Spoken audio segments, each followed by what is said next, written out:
Good morning, everybody. Apologies for the delays in getting started. Appreciate the patience from members of the media.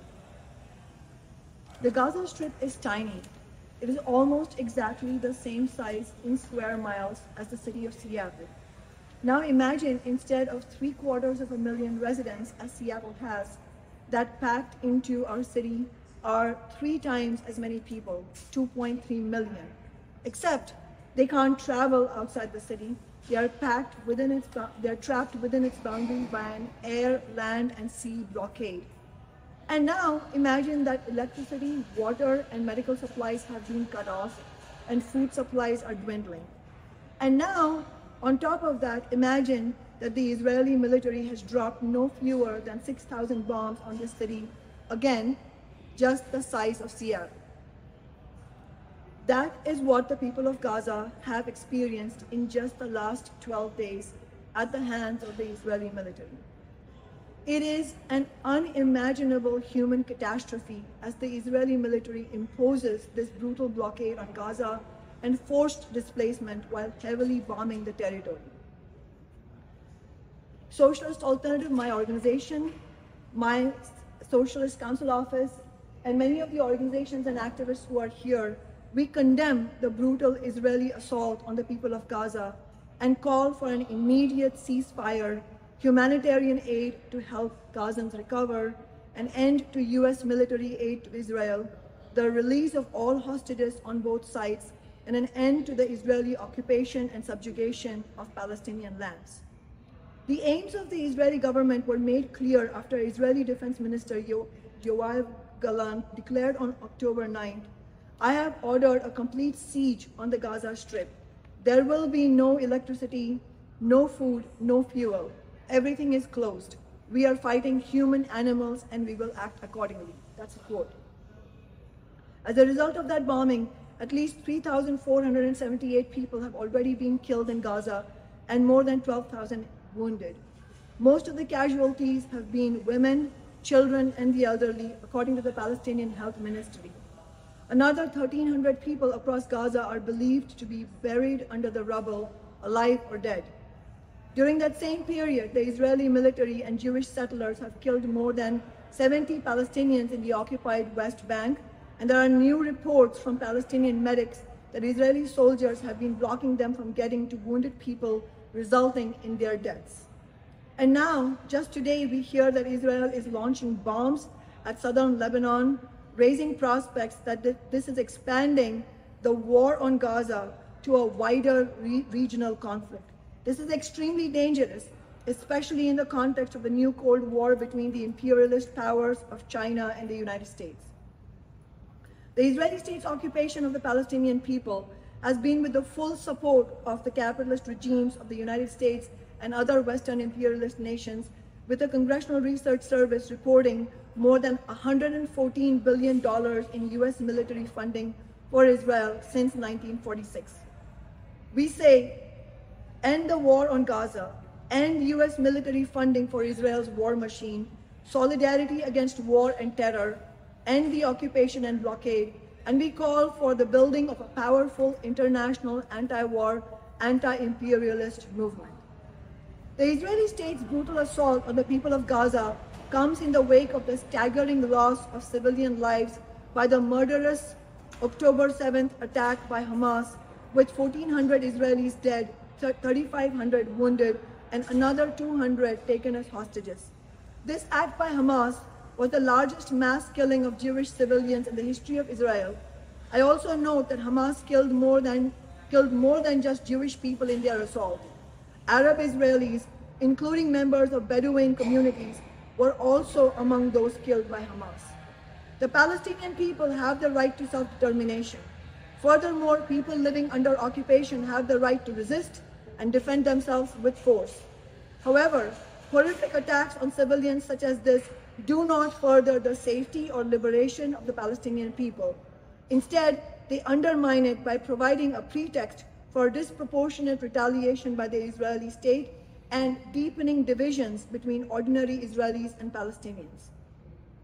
Global history decisively shows that reactionary and violent attacks on innocent and ordinary people do not bring about an end to oppression. On the contrary, we need an international anti-war movement with the labor movement and rank-and-file workers leading protests and strike actions. Concretely, we call on our fellow labor movement members to quickly adopt resolutions in support of the people of Gaza and against Israel's brutality, to join ongoing protests, and to organize strike actions leading to international days of strike action. We call on union members worldwide to take note of what our Palestinian siblings are calling for. The Palestinian General Federation of Trade Unions, comprising 31 unions in the West Bank, Jerusalem, and Gaza, have called on, quote, our counterparts internationally and all people of conscience to end all forms of complicity with Israel's crimes, most urgently halting the arms trade with Israel, as well as all funding and military research, end quote. The time for action is now. Palestinian lives hang in the balance, and it has been a bloodbath. I note that Boeing is one of the suppliers of bombs to Israel, having just sent 1,000 bombs over there, and doubtless they have been landing on Gazans, killing and maiming them in the last 12 days.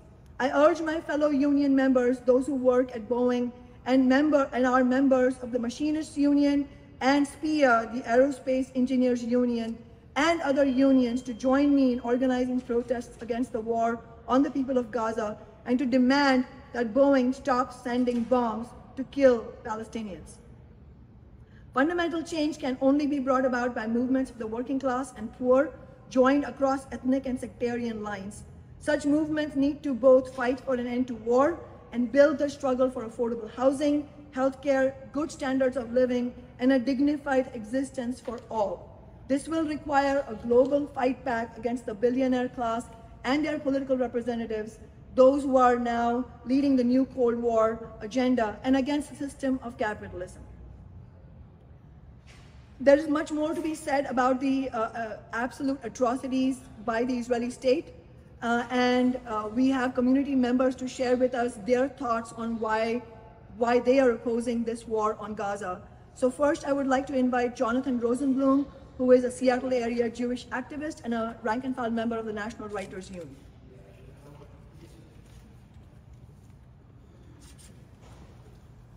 Thank you, Kshama, and my siblings who are in solidarity. My name is Jonathan Rosenblum.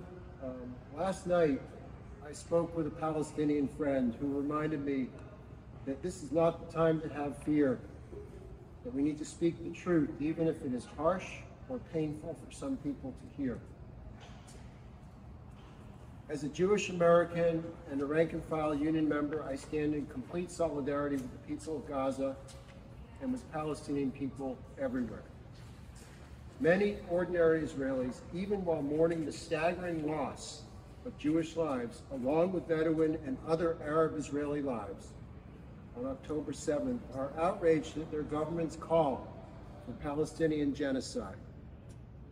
Chaim Katzman, a former resident of Seattle and a member of my Kadima Jewish congregation here, had returned to Israel and was one of the many civilians killed by Hamas. His brother Noy Katzman told CNN last week that Israeli retaliation on the people of Gaza, quote, never brings us better lives, it just brings us more and more terror, end quote. A growing number of American Jews have been advocating for Palestinian rights and freedom in recent years. We recognize that our freedom and security, whether here in Seattle, in Israel, Palestine, or elsewhere around the world, are bound up inextricably with the freedom and security of the Palestinian people. Belatedly, but increasingly, more Jewish Americans reject the occupation and the apartheid system it has spawned. As a rank-and-file union member, I am heartened to see broad and growing worldwide rejection of the Israeli state's brutality, with protests in dozens of cities worldwide. Students, faith communities, union members, and unions like my own National Writers Union, and many more groups and communities are stepping up to stand in solidarity with the Palestinian people and oppose Israel's war on the people of Gaza. Much, much more resistance will be needed from us. We will need an international anti-war movement led by working people to stop the Israeli state's war machine and the governments that abet it. Jewish people, especially Jewish working people, have an especially important role to play in standing with the Palestinian people, because the Israeli and U.S. governments shamefully claim to be defending the security of Jews everywhere. They are not. Jewish people will enjoy true security only when the Palestinian people have full security, self-determination, and freedom themselves.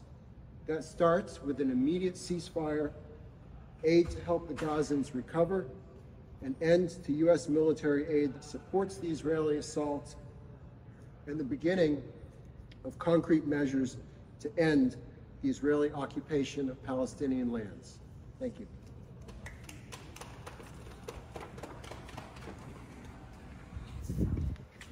Thank you, Jonathan. I wanted to add to what Jonathan said with a quote from the Israeli state themselves. Israeli military spokesperson Daniel Hagiri admitted that, quote unquote, hundreds of tons of bombs had already been dropped on Gaza. And he added, quote, the emphasis is on damage and not on accuracy, end quote. Furthermore, Giora Eiland, a major general in the Israeli military, wrote, quote, creating a severe humanitarian crisis in Gaza is a necessary means to achieve the goal. Gaza will become a place where no human being can exist. In the face of such brutality and openly stated goals of annihilation, it is so crucial that internationally working people, ordinary people, activists come together. And that is why it's so important that we have Brother Javed Sikandar next, who is a Seattle area Muslim activist who has played a key role in the victories we have won with our resolution against the anti-Muslim citizenship laws of India's regime of Narendra Modi and the Bharatiya Janata Party, and also a very important role in the victory just this year in winning the ban against caste discrimination. Welcome, Javed.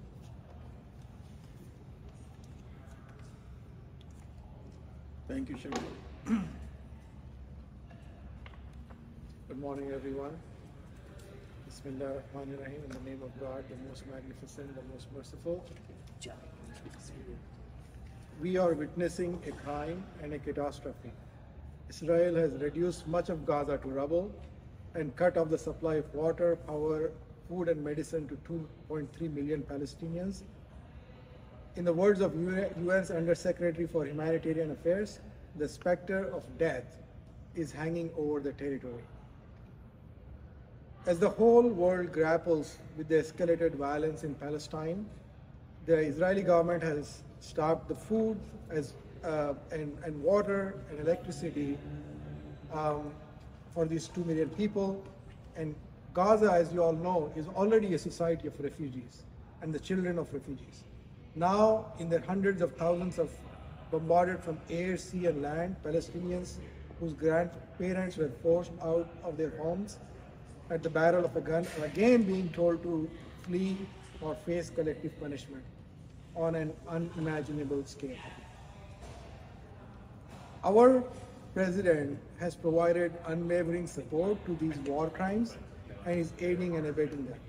I, on behalf of the hundreds of thousands of Muslims and people of conscience living here in Greater Seattle area, condemn the acts of violence against civilians and the infringement of international law.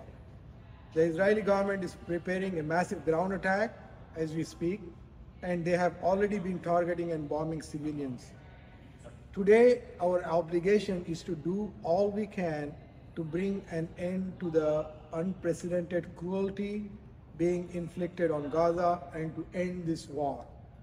Humanity and millions of human lives are at stake here. We demand that the United States end their military and political support for Israel's action. We call for an immediate ceasefire and the opening of Gaza's crossings to allow humanitarian aid to enter unhindered. Thank you.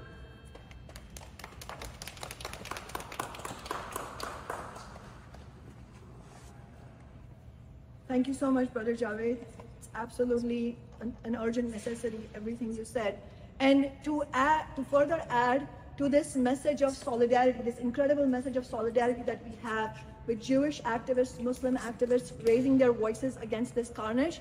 We now have Raghav Kaushik, who is an Indian American tech worker who has fought the same battles that Javed has that I just mentioned, and more recently has been waging a courageous battle inside his corporation, Microsoft, where there has been, not surprisingly, a corporate sanctioned agenda of pro-Israel talking points.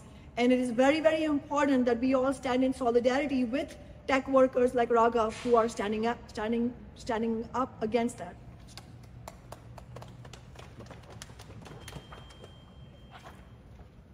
Thanks, Shava. Can you hear me? Okay. In his interview with Democracy Now! 2 days ago, a very powerful interview, a well-known Palestinian activist, Mustafa Barghouti, said, quote, "The game is clear. They're referring to Israel, want to ethnically cleanse completely the Gaza Strip," end quote. A hardening of the previously existing siege of Gaza, which has been going on since 2007.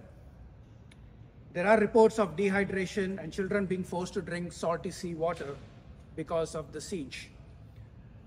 Forced expulsion of people. The United Nations reports that over 1 million Gazans have fled their homes. And lots of bombs, over 6,000 in the past couple of weeks. This is ethnic cleansing. This is genocide. To be clear, what Israel is doing is not something new, but kind of an intensification of what they've been doing for decades. For a long time, the policy that even Israel used to describe what they were doing in Gaza was, quote, mowing the lawn. I guess you can say that they've gone from mowing the lawn to just outright flattening it. Mustafa Barghouti then goes on in the same interview to say, quote, I never thought, I admit, and I was wrong. I never thought that Israel could dare to conduct ethnic cleansing in the 21st century. And unfortunately, I was wrong. That's exactly what they are doing today, end quote.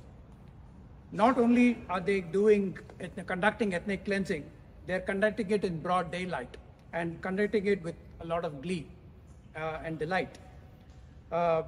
Journalist Amira Haas describes the mood in sections of the Israeli public as, quote, drunk with the will to take revenge, end quote. We heard the quote that the Israeli Defense Minister Yoav Gallant stated, which is that, quote, we are fighting human animals. But that's not the only one. That's a spectrum of opinions in Israel have expressed a similar sentiment. For example,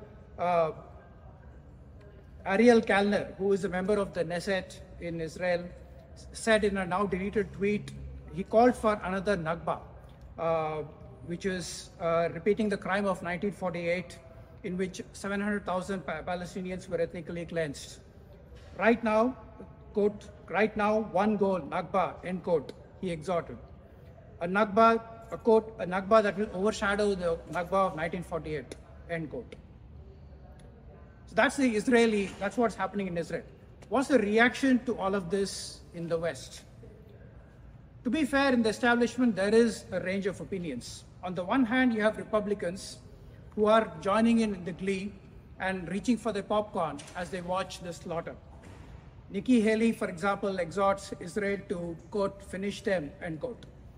Donald Trump says that he will reinstate the Muslim ban and expand it to include anyone who, in his opinion, supports Hamas, which I'm sure includes most of us here in his mind. On the other hand, there is Joe Biden and the Democrats. What are they doing? They are offering unqualified support to Israel, with new military shipments arriving in Israel as we speak. And this is building upon the billions of dollars in support that military support that Israel already receives. But that's not all. They are, they're also blocking resolutions of the United Nations that do call for a ceasefire and de-escalation. They just did that yesterday. They blocked a resolution that Brazil put out. But still, it's not fair to say that they're as bad as the Republicans. They are slightly better, to be fair to them. In a stirring show of his leadership, Joe Biden got Israel to agree to send a whopping total of 20 trucks, 8 trucks to Gaza, 20 trucks for 2 million people. I guess, and it comes with some conditions. The conditions are that both the aid as well as the recipients of the aid will be inspected before the aid is handed out. Basically, the message to Gazans is, if you behave nicely, then maybe 1 out of 20 or 30 of you will get a loaf of bread. That's the message. But still, that's still, I would say, to be fair to Joe Biden, is better than the Republicans. Maybe we think that way. The Onion put it brilliantly. A quote from Onion: President Joe Biden urged the nation on Thursday not to let dangerous online rhetoric humanize the Palestinians, end quote. Like Kshama mentioned, this is not just Biden. It's the media, it's the corporate sector here, and the overall establishment here. I work in Microsoft, I work in the tech sector, where the dominant sentiment is to offer unqualified support to Israel. And like the Onion put it, quote, not to let dangerous online rhetoric humanize the Palestinians, end quote. There is a third element of the reaction in the West, and that's the public reaction, right? On October 18th, the day before yesterday, there was a big protest in Washington, D.C., and what Naomi Klein called the quote, the largest Jewish protest in solidarity with Palestinians in U.S. history, end quote.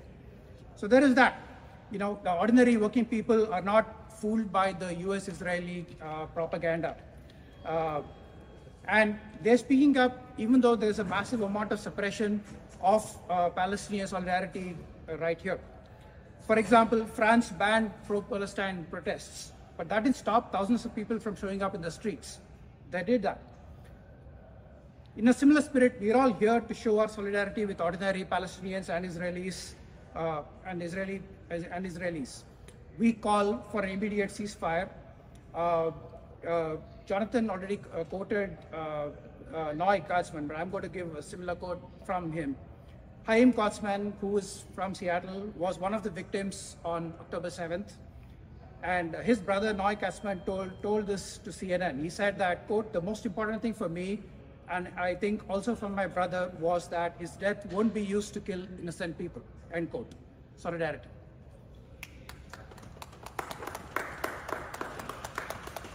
Raghav brought up a very important point about the repression that those who are fighting against the war, correctly speaking up against the war on Gaza, are facing across the world, including in the United States.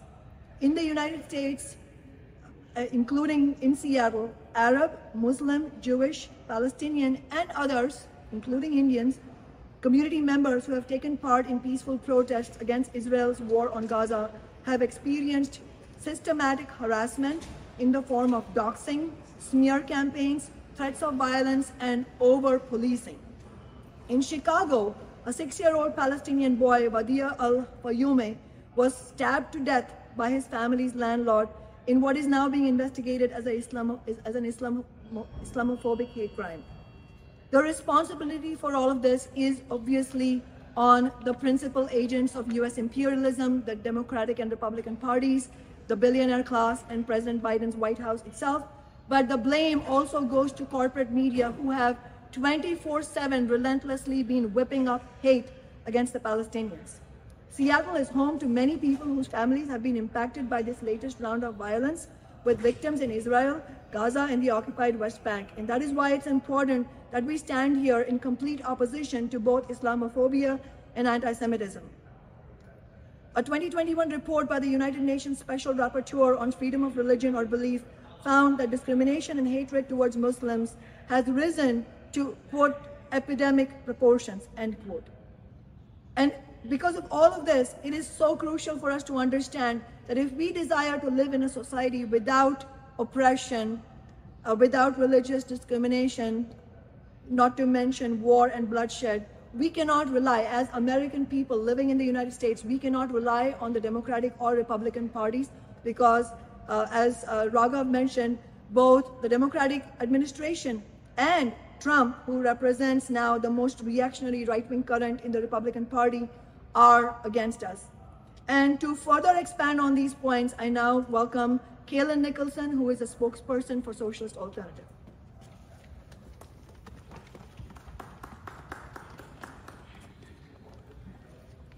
Thank you, Kshama, and everyone else who has already spoken here today. Kshama said, my name is Kaylin Nicholson. I'm an organizer with Socialist Alternative.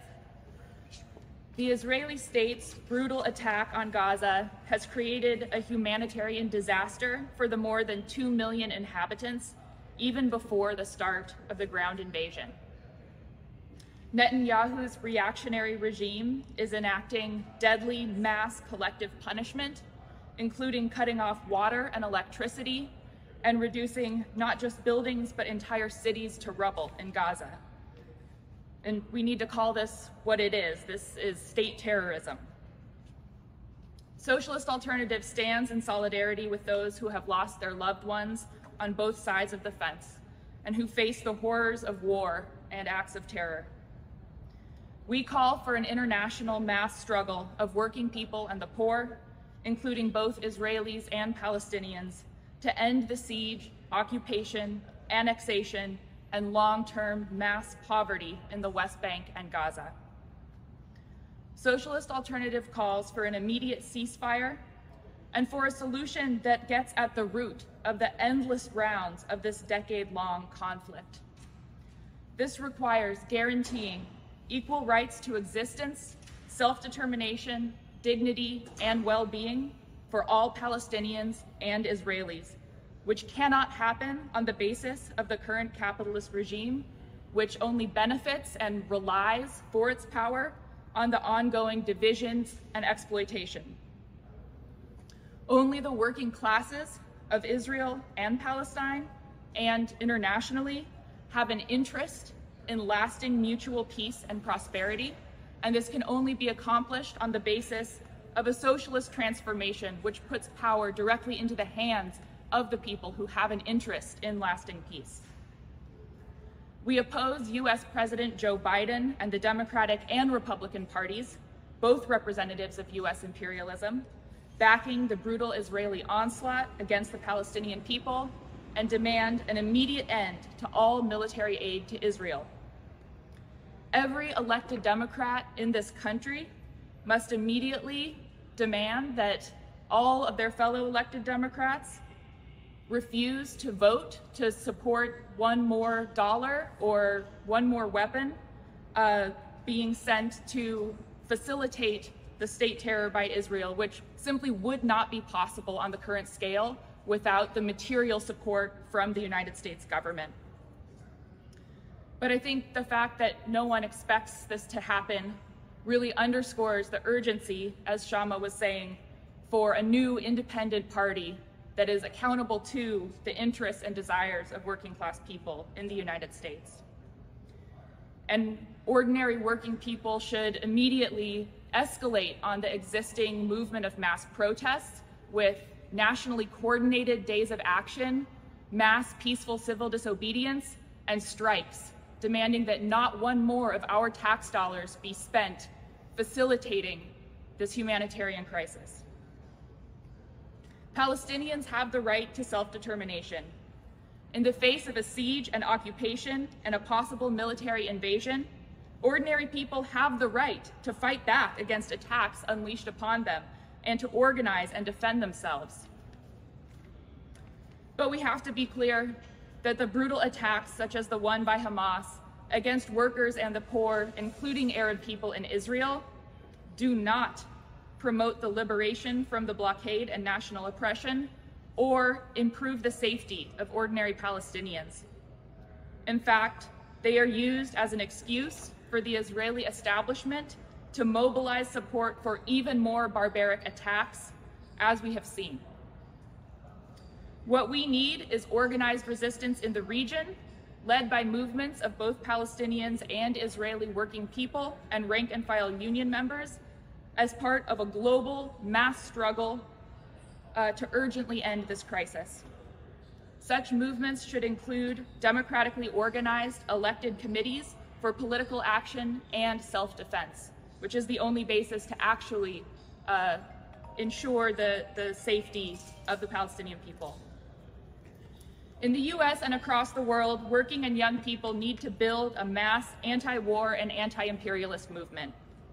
Socialist Alternative stands with young people, including high school and college students, who have courageously held protests and walkouts demanding a ceasefire and in protest of the ongoing atrocities by the Israeli state against Palestinians. Thousands of people in Seattle have taken part in recent protests, and about 1,500 Bay Area students just participated in a walkout yesterday. More young people and workers will hold actions in the coming days. Socialist Alternative is a national organization fighting in our workplaces, communities, and campuses against the exploitation and injustices people face every day. We are community activists fighting against budget cuts in public services. We are activists campaigning for a $25 an hour minimum wage and fighting for fighting democratic unions. We are people of all colors speaking out against racism and attacks on immigrants, students organizing against tuition hikes and war, women and men fighting sexism and homophobia. Republicans and Democrats are both parties of big business, and we are campaigning to build an independent, alternative party for workers and young people to fight for our own interests, not the billionaires.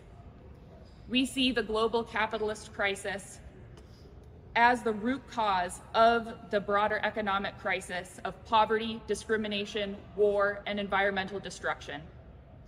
As capitalism moves deeper into crisis, a new generation of workers and youth must join together to take the top 500 corporations into public ownership under democratic control to end the ruling elite's global competition for profits and power, which is the root cause of this war and all wars. We are part of International Socialist Alternative, a worldwide organization fighting war, imperialism, and the capitalist system. In Israel-Palestine, our organization, Socialist Struggle, organizes against Netanyahu's brutal occupation government and for socialist change.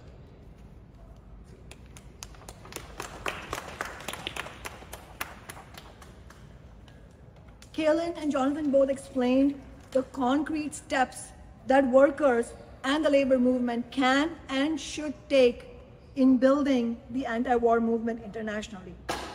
To further show how workers are ready to take action, we have two workers and rank and file union members here.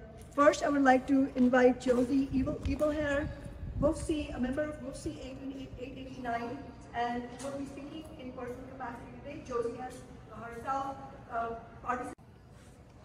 In drawing our press conference to a close, I want, as a council member in the city of Seattle, to call on the Democrats on the city council to sign on to the statement that we have prepared, and I hope that members of the media have it. Okay.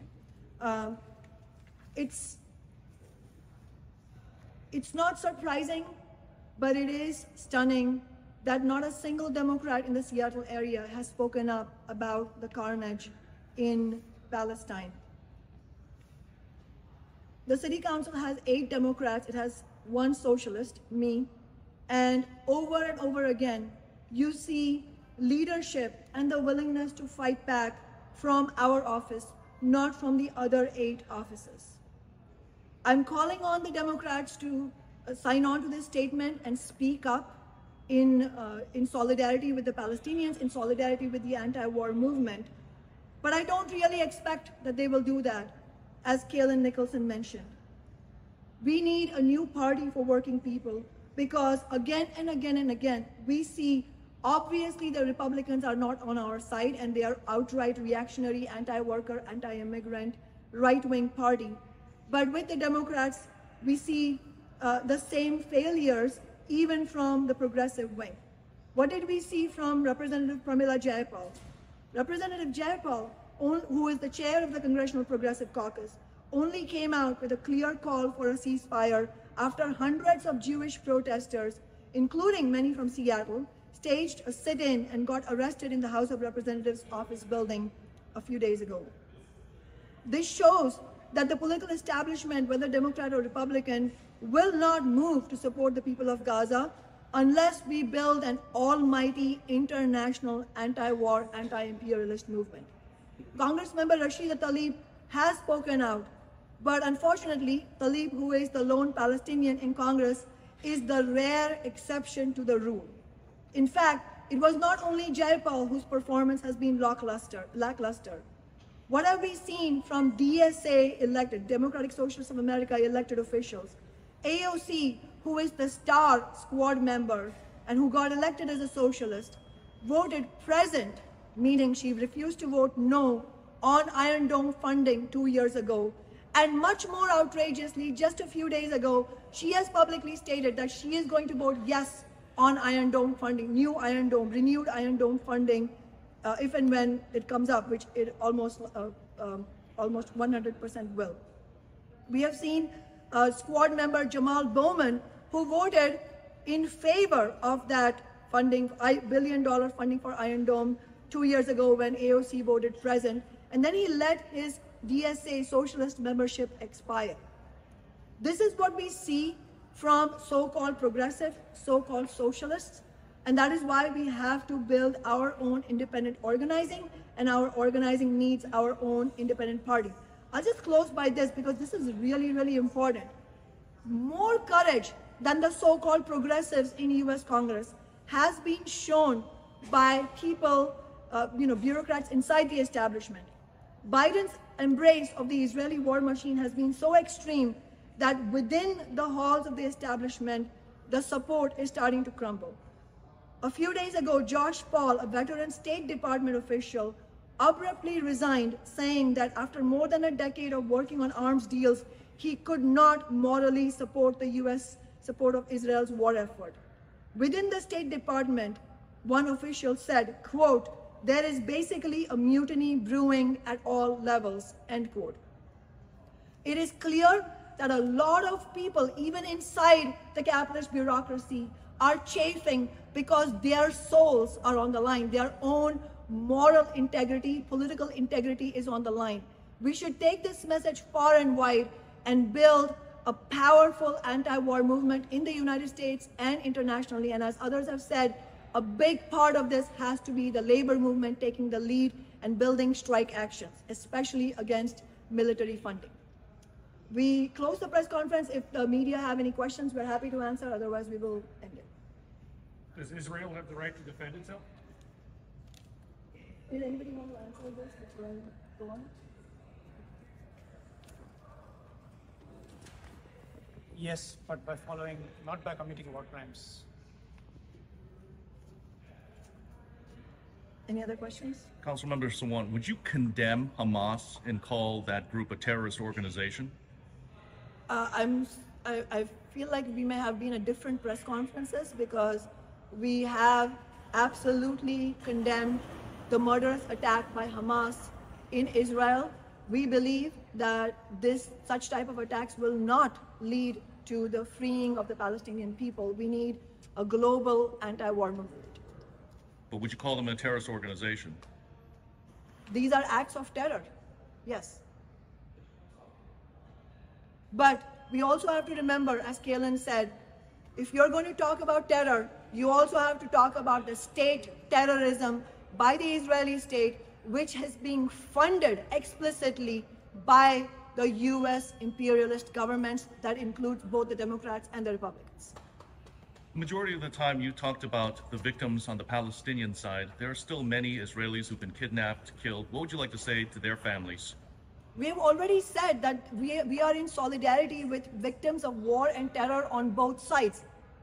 But we reject this false narrative in the corporate media who are stooges, absolute stooges of war and bloodshed and the capitalist governments. We reject their narrative that this is somehow an equivalent situation. No, we are seeing an Israeli state aided and abetted by hundreds of billions of dollars of military funding by Western imperialism, principally from the US capitalist class, using that money to inflict atrocities and state-sponsored terrorism on the Palestinians. We have to have an understanding of the complete and utter disproportionality in this situation.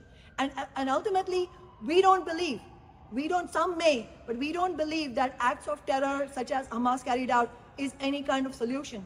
We need an anti-war movement internationally, and we need working people, both Jewish and Palestinian and others in the region, to get united against Israeli war machine and against capitalism itself.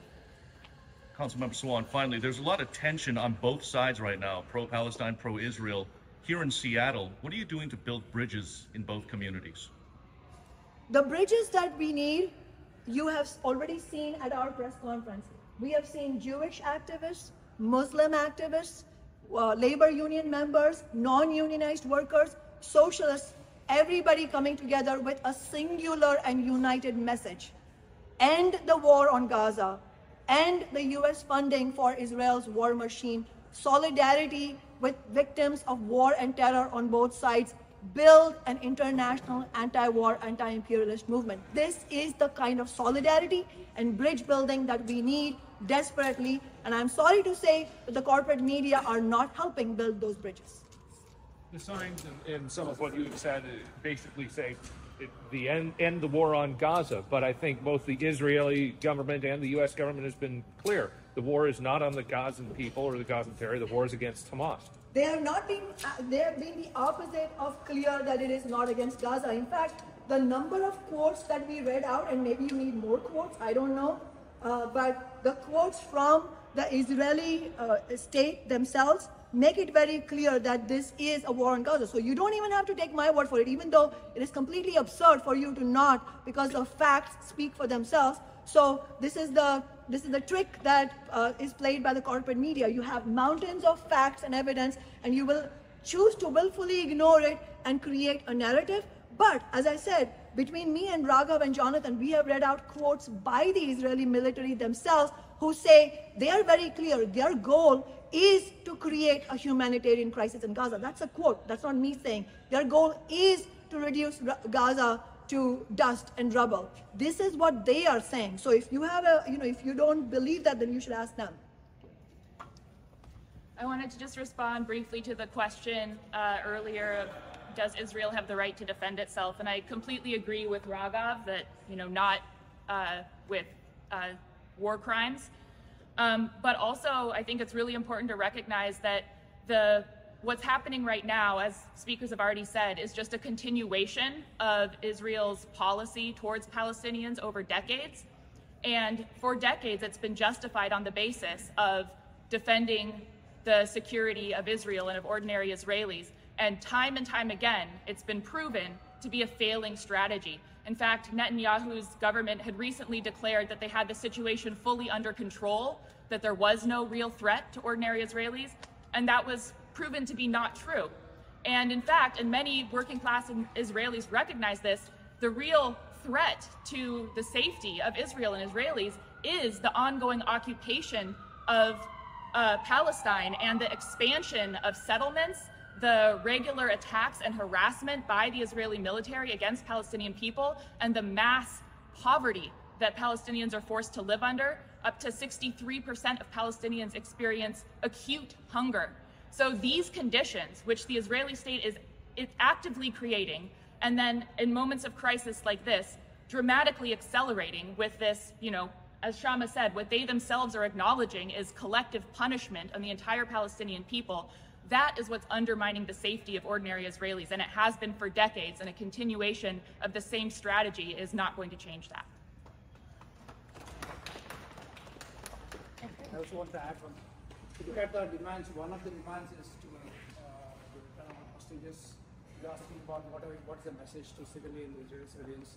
That's the reason why the demands are crafted. It's a ceasefire and a return of all hostages.